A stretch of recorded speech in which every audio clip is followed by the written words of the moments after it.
Welcome to Democracy Now!, democracynow.org, the War and Peace Report. I'm Amy Goodman. House Speaker Nancy Pelosi is continuing to delay sending the 2 articles of impeachment against President Trump to the Republican-controlled Senate, as she and Senate Majority Leader Mitch McConnell sparred Thursday over her unprecedented move.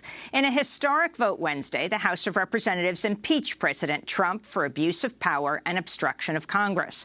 But Pelosi then said she'd delay sending the charges to the Senate until she's certain there'll be a fair trial. Majority Leader McConnell has said he's not an impartial juror and has vowed to closely coordinate any impeachment trial with the White House. House lawmakers left Capitol Hill Thursday for a 2-week vacation, meaning the battle over sending the articles of impeachment will continue into the new year. This is House Speaker Nancy Pelosi speaking to reporters Thursday. I was not prepared to put the managers in that bill yet because we don't know the arena that we are in. Frankly, I don't care what the Republicans say. And this is Senate Majority Leader Mitch McConnell speaking from the floor of the Senate. Some House Democrats imply they're withholding the articles for some kind of leverage so they can dictate the Senate process to senators. I admit, I'm not sure what leverage there is in refraining from sending us something we do not want. Meanwhile, other House Democrats seem to be suggesting they'd prefer never to transmit the articles. Fine with me. In more news on impeachment, the most influential evangelical magazine, Christianity Today, has turned against Trump in an editorial headlined, "Trump Should Be Removed from Office." The magazine, founded by the evangelical leader Billy Graham, accused Trump of having a grossly immoral character. And on Thursday, President Trump met with New Jersey Congressmember Jefferson Van Drew at the White House after Van Drew announced he would switch parties and become a Republican following his decision to vote against impeaching President Trump. 7 Democratic presidential candidates took the stage for a televised debate Thursday night at Loyola Marymount University in Los Angeles. During the debate, the onstage candidates Bernie Sanders, Elizabeth Warren, Joe Biden, Pete Buttigieg, Amy Klobuchar, Tom Steyer, and Andrew Yang spoke about impeachment, money in politics, immigration, the economy, climate change, health care, and education.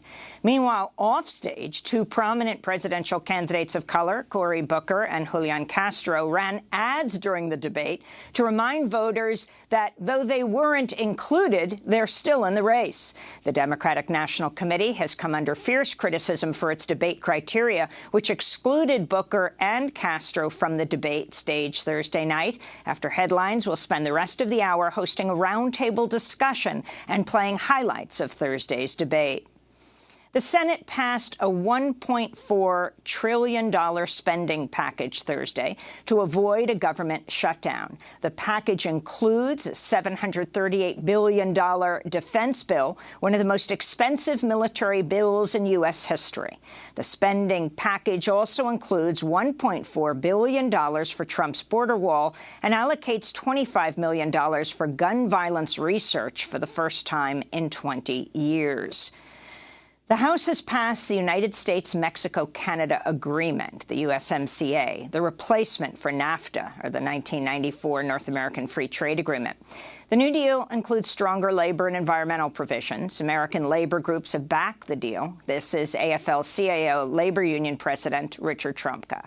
It's going to take a few years to begin to reverse the bad and the evil that was done by NAFTA, the harm that was done to our economy and to the manufacturing sector in our economy and to other sectors as well. So it's going to take 8, 10, 12 years for this process to work through and reverse itself. But you never get to the end product if you don't start somewhere.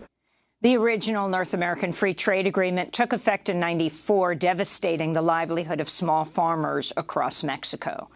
In Lebanon, President Michel Aoun has named a former education minister and university professor as the next prime minister after massive anti-government protests forced Prime Minister Saad Hariri to resign in late October.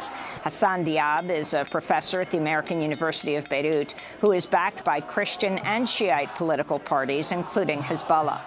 On Thursday, crowds poured into the streets of Beirut and other cities to protest Diab's nomination. This is Marwa Al-Bacha in Beirut.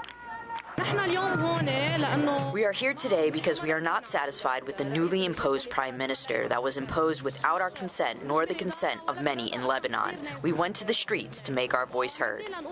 In Brazil, the number of people killed by police is soaring.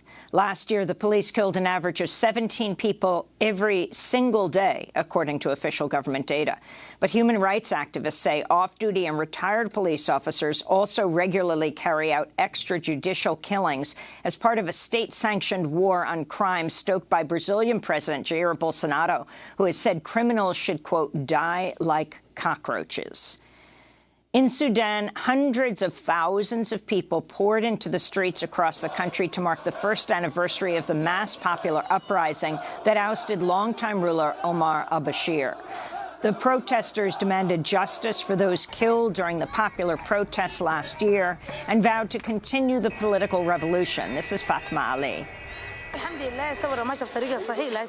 God the revolution is moving toward the right direction, but there's still more to be done in the state. We're asking about all those responsible. Where are they and why aren't they being punished? Those who are corrupt, such as the former president Omar al-Bashir. He should not be treated like a president. Al-Bashir belongs on trial at The Hague. In Washington state, Republicans are calling on their fellow Republican lawmaker Matt Shay to step down after a new report commissioned by the Washington State House Republicans found Shay participated in domestic terrorism. The report found Shay planned, engaged in, and promoted armed conflicts of political violence against the U.S. government between 2014 and 2016 as a leader of the anti-government Patriot movement. The report also says Representative Matt Shay has cultivated close ties with armed anti-government militias since being elected in 2008.